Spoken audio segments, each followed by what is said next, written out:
dollop of olive oil to keep it from sticking. Plus it helps enhance the flavor too. And then over here, in your big saute pan, you're gonna wanna get a little bit of butter, about a tablespoon's worth, melted in it. And you're gonna wanna start sweating your celery. Got about, 2 tablespoons or so. About another 2 tablespoons or so of green peppers. Actually, this pepper is a pretty pepper. It had a little orange to it. About a clove of garlic, about 2 cloves of garlic. Let's make sure that pasta gets in the water all the way. We don't want any crispy ends on there. Get a nice little stir. Now back to this pepper, onion, celery, garlic business here. That was almost a cup's worth of chopped up onion. About half of a jalapeno. I happened to find this pretty red one. Thought it would be delicious. Stir it all up in the butter. What you want to do is just let it sweat for about 10 minutes or so. Avoid letting the vegetables brown, so keep the heat on a nice medium-low temperature.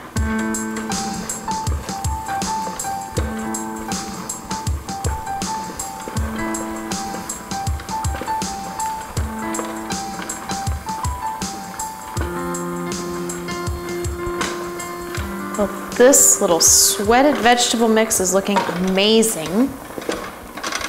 You should give it a little taste.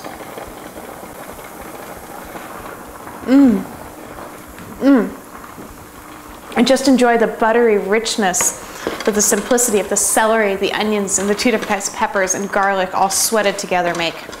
What a great foundation for this shrimp dish. Now let's also drain off the pasta.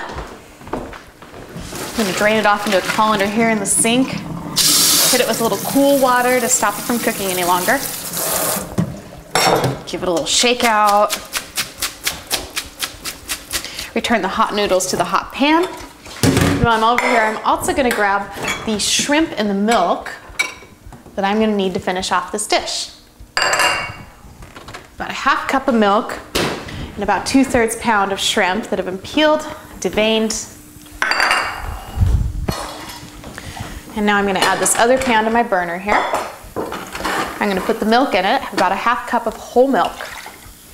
And at this point, I'm also going to whisk in about a teaspoon of cornstarch. You want to whisk the cornstarch into the liquid while it's still cold so it doesn't lump up.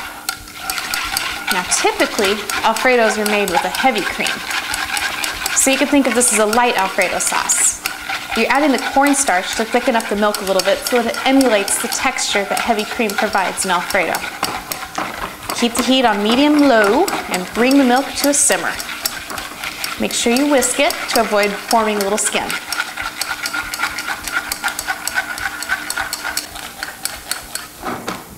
And let's turn the attention back to this amazing Cajun shrimp Alfredo topping here. So the next thing to do here is to add some spices in. I've got about a teaspoon of paprika, a little scant 1/8 of a teaspoon of cayenne pepper, and some sweet herbs, about a half teaspoon of each. I'm going to be using basil and tarragon. Any sort of sweet herbs that you like would be fantastic in this. Just keep it simple, use only 2. Allow the spices to work their way into the flavors of the onions, the celery, the peppers, and the garlic.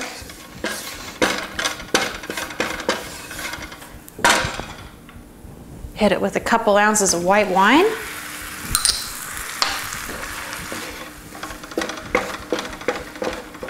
Add your chopped tomato from the first course. And allow these to stew for just a moment with the lid on.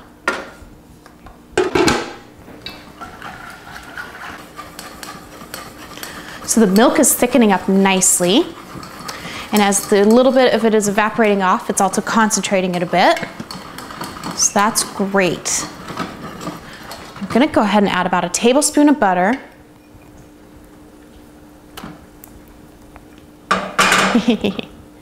And about a 1/4 teaspoon of salt. Whisk all that goodness together. And I'm going to take it off the heat here, because the next step involves melting the cheese in the milk, and we'll get the very best results if the milk is not boiling while you do that.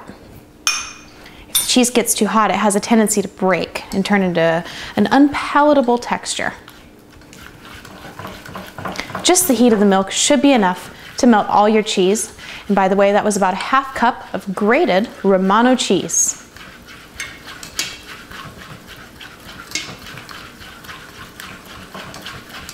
I'm just gonna let that sit and let the heat melt the cheese for me for a second.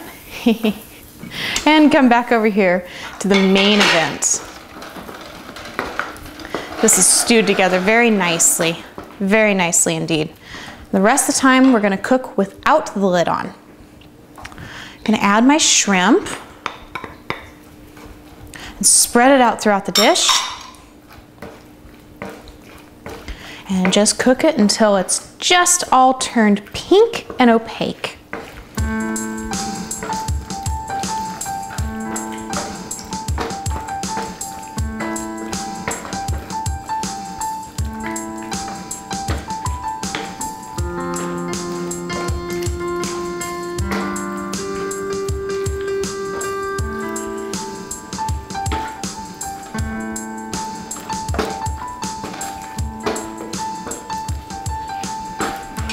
While that finishes, I'm going to go back over here and work on my Alfredo sauce a bit more.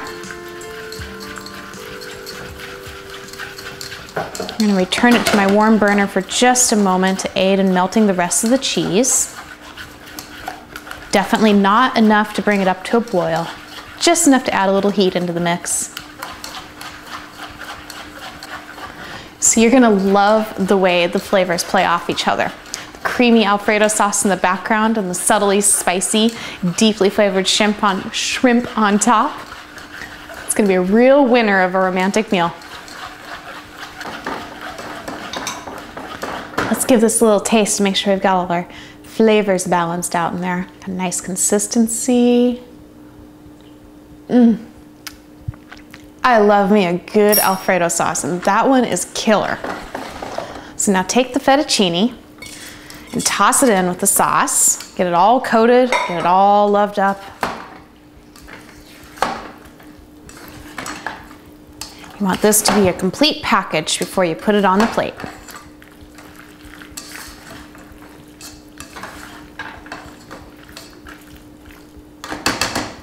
Switch over to my spoon here. Something a little bit more assertive than that little flimsy whisk.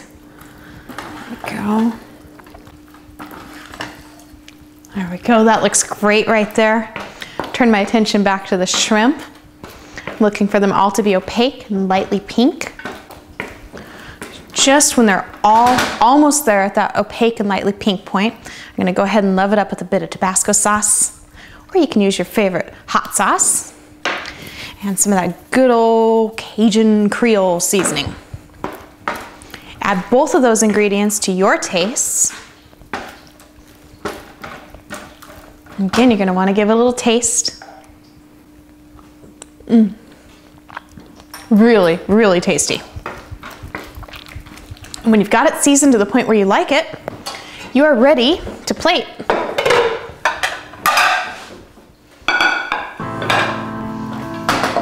So the first thing to bring in is the pasta.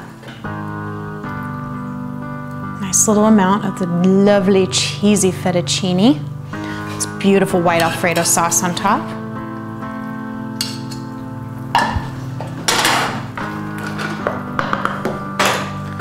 And pour the shrimp over that.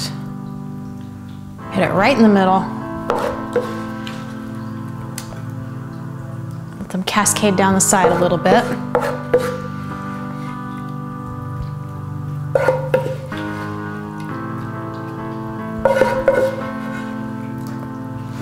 And of course, you're always going to want to garnish. So I have a three-part garnish here. First part is a little chopped up mix of sweet gherkin pickles and black peppers. Add a little briny saltiness to it. And because they go so well with any fish or seafood, some capers on top as well.